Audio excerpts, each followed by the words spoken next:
Interesting note. Yeah, man, definitely appreciate that. And you have something with Kodak Black as well. Yes, Kodak Black has been sent to a New York correctional facility. Oh shit! And saying that it could be resolved, should have been dismissed if not two people in the same car had testified to him not knowing about the gun. Okay, so it's the gun charge. Good news is good news for Kodak Black right now, because after this hurdle, he has still another hurdle that he has to cross over with the sexual assault thing. Yep. He still has time that he's going to do, I believe, 4 years he has to do or something like that. Yeah. Yep. What did he get? Okay, so he's still out here grinding, man. He's still 10 toes down, going over these hurdles. I've been criticized often on this podcast for taking up for Kodak Black and a lot of his ignorant,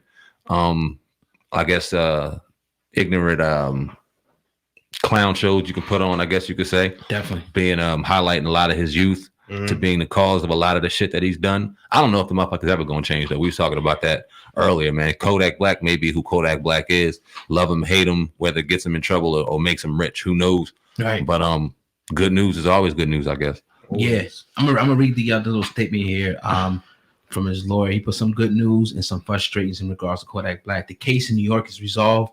The guy says, I was not his attorney on that case, although it should have been completely dismissed.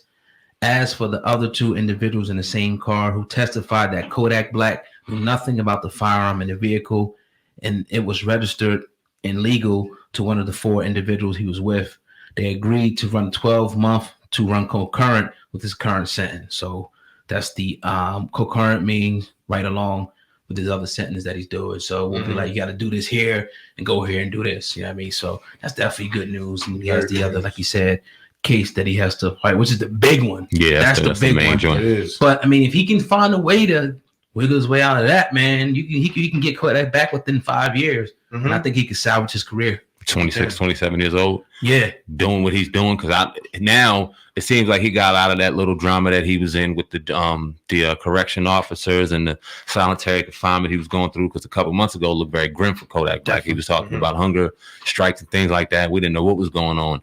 But now he's making lives and he's doing freestyles. And this Kodak Black is in the box, but he's sitting there back. Kodak Black is a personality still out here. So as long as he can remain relevant, no matter where he's at, he'll have a career when this is all said and done. Definitely. You know what I'm saying? Speaking of people, we got to think about Young Chop. This guy from Chicago, rapper, producer, been calling out a lot of people. He called out 21 Savage, Meek Mill. You showed us that on Instagram. That was funny. I ain't gonna lie, but definitely disrespected Meek Mill. He called out a few people too. I think a lot of people. Jay-Z, Diddy,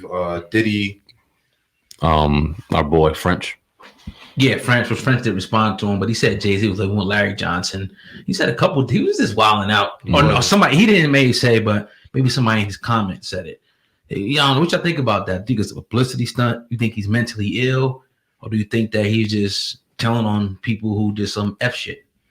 I think it's the first and the third. It's a publicity stunt, and I think he's really just calling out people that did some fuck shit. Woo! Dang.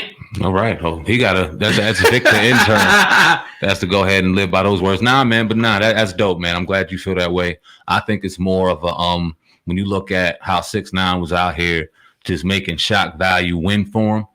You know what I mean? I don't think that a brother like Young Chop is stupid. He's out here making multi-platinum records. That ain't something that dummies do. You obviously have to have a certain intellect to be able to go ahead and make and create hits for people, millions around the world to sit back and dance to at the same time. So I don't think the man is dumb. I think it's calculated. I don't know if every story he's necessarily telling is true. Maybe some are, maybe some aren't. But I think that he knows it's getting great attention and he's going to keep riding with it. And as long as people throw fuel to the fire, as long as 21 Savage says you ain't shit, take that fake ass jewelry off. Now he can make a video about the jewelry. Yeah. As long as people say this and respond, he can go ahead and respond. Just like a 6ix9ine, and this wave will keep going as long as people respond to it. I think that's in this day and age, people will say that that's maybe kind of fuckery, but it's genius at the same time. Yeah, some people become legends off of trolling. It's corny. But it wins. What do you think of? I don't think too much about it, to be honest. I just think that it's a dude. I'm kind of in the middle with some of it. I think a lot of it's obviously for attention. But these people, like when Meek Mill responds, 21 Savage and French Montana responds, you're stupid because you're like, now you're going to keep going on and on and on. So I think it's something that's gimmicky. It's going to go away. But he did his job for the day or two. He's going to be in the headlines for people. Ain't shit else to do. So he, like I said, he's smart. You see, I'm seeing R&B singers beefing and shit. They online beefing. You seeing producers beefing. This is ain't shit else to do. Motherfuckers online talking shit, man. Everybody on their live. Once we leave here tonight, you go on your Instagram and you'll see 14 celebrities on their live. Tory Lanez, and ain't got nothing else to do. Is leading the live. He be drunk as hell too. He drunk as hell. He beating Booty right now. I ain't even seen Boosie shit. I heard about his shit. Legend. I hit one of his shit did hit 100,000, 100K. Who, Booty? No, Tory. Tory. When he was with Meg Thee Stallion. Fucking mortgage company. Mortgage company right now. Shit, we're in the middle of the fucking show. Yo, man. Blow my shit, yo. When Sally Mae keep calling my phone, I know the number. What's that? Student loan? Yeah. How much you owe? Man, I don't fucking know. Damn. I owe $10,000. It is that serious, man. We need to get with Darren and Kansu, get them Jones up off there, man. Hell yeah. Do that. Nah, they can't do it. You got to do it. They could just show you how. Yeah, right. Show me. Shit. Yeah, man. But I want to ask you guys about Dwayne and Young Thug situation. We was talking about it and the Bird, man. I had forgot that it was like that serious of a situation that Young Thug was locked up for that shit. Yeah. You know, on $1 million bail a few years back. Do you think that it was they paid off the prosecution or paid off that county down there for them not to be prosecuted because it was like a phone call between Birdman and the guy who actually did the shooting and whatnot. And it was something to the way he was like, yo, you did a good job. Come get your money.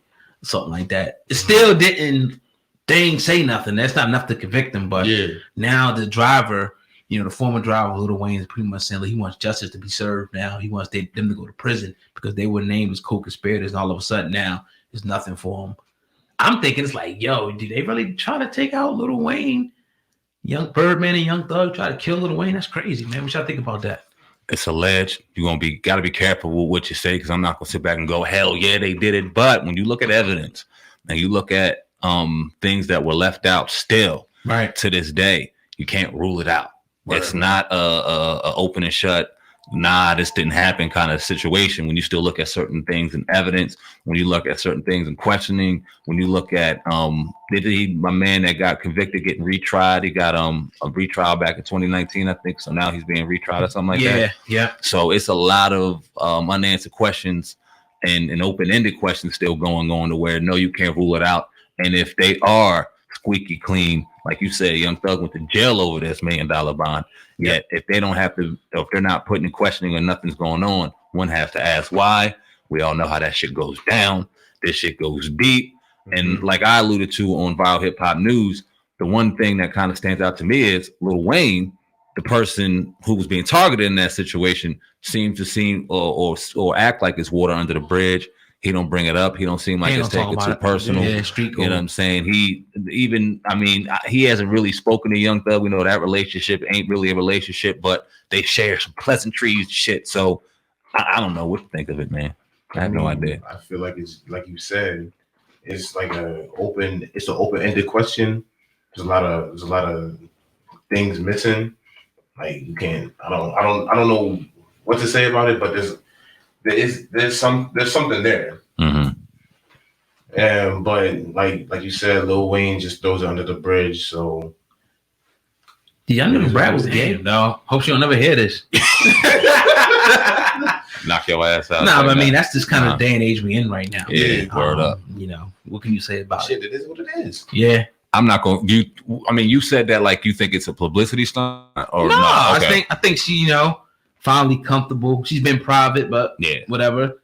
Maybe she felt like she got the Bentley truck and she showed how much she loves her by that. It's finally time to come out and say, no, this is my bitch, this is my woman, this is my wife. I'm telling the world, fuck all you people. Do what you got to do. Be liberated. If you feel that's liberating you, happy, do your thing. I ain't got nothing to say about what you do in your bedroom. Good for you. Yeah, definitely. Yeah, man, another episode of the Hip Hop Uncensored podcast is in the books. I want to give you guys a special offer. If you're an artist or a producer and you want to, we got music that you want to put on our platform. That's both YouTube channels, Viral Hip Hop News and Hip Hop News Uncensored. Yeah, man. Please email me. What you will get is 2 songs posted on those platforms, plus a 20-minute interview with me and Sandman right here on the Hip Hop Uncensored podcast. Email me right now at ogod@hiphopun.com. That's ogod@hiphopun.com. And Sandman is DLS Media 1.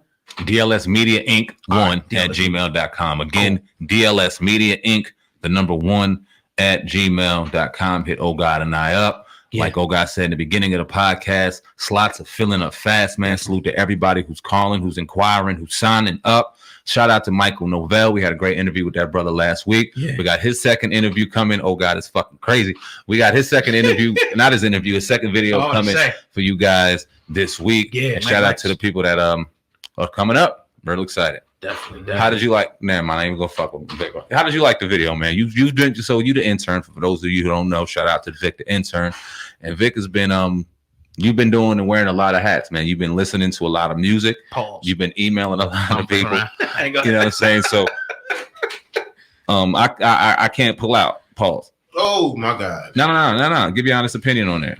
He watches. He listens. But be real.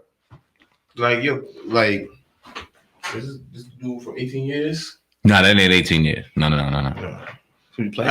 Listen, at your age, I don't think like a song called "I Can't Pull Out" is right. How you like the music though, bro? You like it or what? We had you cut up the Instagram clip, my G. He look like Usher driving down this mountain, but the song I couldn't listen to. I'm sorry. We ain't gonna get Vic fucked up, man. We're gonna leave. I mean, honest opinion, bro. Yeah, honest opinion. You feel me? I definitely listened to it. I didn't listen to it. I listened to it. Yeah. And like I said, I think that brother knows where he's at with his music. I think he just enjoys doing it. And if he can invest in himself. Yeah, where we at? We're minute what right now, the podcast? God damn, I hope this nigga don't watch this shit. Listen, cuz. Fuck, these niggas is ruthless, man. Go ahead and check out his interview, and you'll see God fucking up all through this shit. I'm saying y'all didn't let me in. Hell no, you couldn't come in here that time. Fuck that. But nah, man, we do great specials, and we promise we'll do y'all right, man. Just come and holler at us. DLS Media Inc. 1 at gmail.com. OGod@hiphopun.com. Listen to the podcast, man. We'll have some great advertisements, some things for you guys, some great gifts for y'all in store for y'all, man. Y'all keep staying tuned for the podcast. Yeah, man, that's all I got. Yeah, me too, man. Hey, man, your brother Sandman, Viral Hip Hop News, YBK, and your brother God in the building. Together, we had a Hip Hop Uncensored podcast. Over and out. Peace.